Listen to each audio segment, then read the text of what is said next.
L'interview découverte d'Europe 1, Caroline Roux. Justement, vous recevez ce matin Manuel Absolu, fraîchement de retour de l'US Open de tennis à Flushing Meadows, où il a été arbitre, ce qui à 23 ans n'est pas complètement courant. Pas totalement. Bonjour Manuel Absolu. Bonjour. Alors, comme toujours, vous étiez le plus jeune, ça c'est une constante. Est-ce que vous avez été bon à l'US Open ? Alors, je suis peut-être pas le mieux placé pour répondre à cette question. Après, on n'a pas beaucoup entendu parler de moi, que ce soit en arbitre de chaise au début ou en juge de ligne par la suite. Donc, c'est plutôt une bonne nouvelle.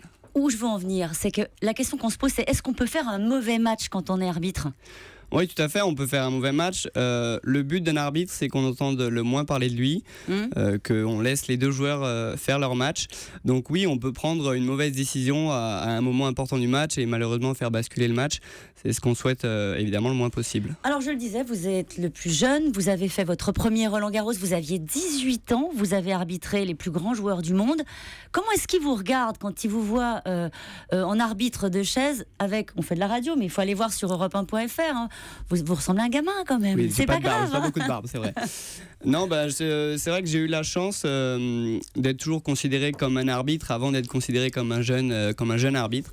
Donc j'ai jamais eu de remarques ou de choses par rapport à mon âge. Les joueurs ont toujours jugé par rapport à ce que je produisais sur le terrain et j'ai jamais eu de problème par rapport à ça. Ils n'ont jamais remis en cause votre autorité ? Ils n'ont jamais remis en cause mon autorité. Est-ce que vous avez un sentiment de pouvoir quand vous êtes installé sur la chaise là-haut ?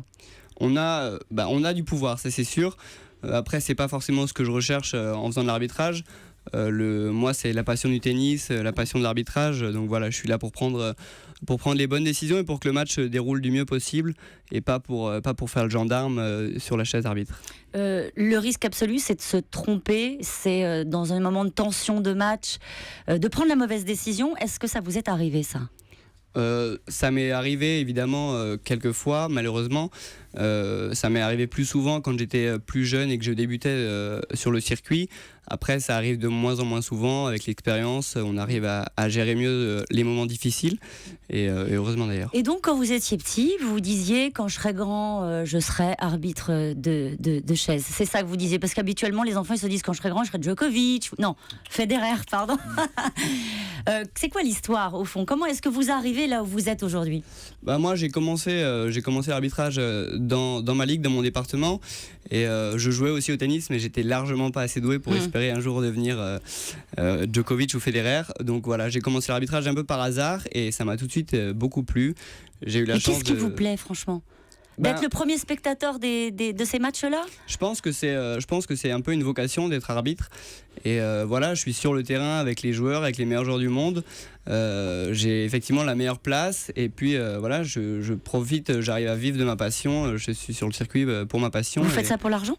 Je ne fais pas ça pour l'argent parce que je vous rassure, je ne gagne pas autant que Djokovic ou Federer. C'est combien pour arbitrer un match de l'US Open par exemple ? Je ne vais pas donner de chiffres, mais c'est beaucoup moins en tout cas que les meilleurs joueurs du monde. Beaucoup moins, pourquoi ? Parce que c'est secret ou il y a des règles ? Voilà, on n'en parle pas trop. Ça dépend des grades. Mais on peut vivre vous pourriez être arbitre, ça pourrait être une profession à temps plein. Tout à fait, ça peut être une profession, il faut arbitrer beaucoup. Est-ce qu'il y a certains matchs que vous redoutez ? Il y a des matchs qu'on redoute plus que d'autres parce qu'on peut être amené à arbitrer des joueurs qui sont plus difficiles, qui sont plus exigeants que d'autres. Après, si on avait toutes les semaines des matchs faciles à faire où il ne se passe rien, ce ne serait pas forcément très marrant. Donc voilà. Et vous avez été sélectionné pour les JO. Vous fait. allez être arbitre des JO. Comment est-ce qu'on fait ? Il y a des concours, il y a des épreuves ? Alors pour les Jeux Olympiques, j'ai été sélectionné en tant que juge de ligne et c'est sur le travail des dernières années, sur tous les grands chelems, sur toutes les notes qui sont récoltées sur les grands chelems, etc. Qu'ils ont fait une sélection de 69 juges de ligne internationaux. Est-ce que vous êtes ami avec Roger Federer ? On en vient au vrai sujet. Vous l'avez arbitré déjà ? Au risque de décevoir Thomas Soto, je ne suis pas ami avec Roger Federer. Parce que vous n'avez pas le droit ? Parce que je n'ai pas le droit, on a un code des officiels qui est très strict avec les joueurs, on doit se tenir aux règles de salutation de base, voilà, discuter éventuellement 2-3 mots, mais pas d'amitié, pas de verre au bar, pas de... Vous l'avez arbitré déjà ou pas ? Je l'ai déjà arbitré en tant que juge de ligne plusieurs fois, mais jamais en tant qu'arbitre de chaise. Merci beaucoup Manuel Absolu. Merci à vous. La prochaine fois que vous l'arbitrez, vous lui donnez un petit mot, vous dites que ça fait 3 ans qu'on l'attend ici. Roger Federer. Maintenant, il faut qu'il vienne. Il ne gagnera pas de 18e Grand Chelem tant qu'il ne sera pas venu dans le studio d'Europe 1 matin. Il ne le sait pas encore.